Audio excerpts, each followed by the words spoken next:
kind of, yeah, just view it. But all right, guys, so this is going to be the existing heating and air system that we have. We are looking at a 100,000 BTU furnace with a 410 fan.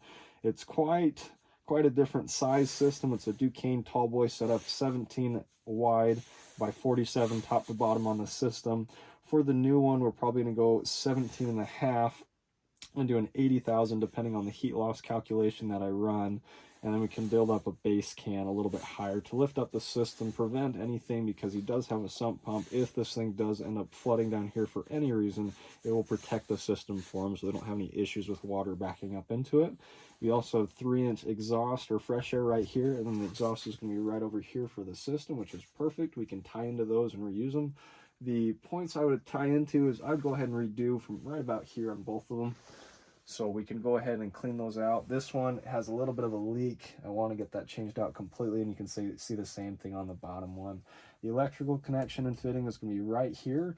The cold air return is going to be another setup. So once you guys cut this section right here, we will need at least a 10 by 20 cold air return drop for this system, preferably probably a 10 by 22. Its existing is going to be an 8 by 22, and it's duct board, which reduces it by an additional 2 inches inside. So we do need to redo that entire cold air return drop, and that base can will also help the system breathe a lot better. Filter changes for you, my friend. Would you be okay if we put it either underneath here, or do you kind of like where it was at in that access? It don't matter to me. Don't matter to you? Okay. You know, wherever you put it, I'll change it. All right, guys, I'm going to go ahead and recommend what we usually do in this setup is to kind of bridge this gap with the space that we're going to have down here. Go ahead and put a base can right here and a filter rack access right here. One of those easy access that just swings open, pull it out, put the new one in, you're done. Should be really simple and straightforward. But that's kind of overall what I have envisioned for the system for them right now. Does that look kind of good? Do you have any questions on that? Sounds good. Cool, man. Cool.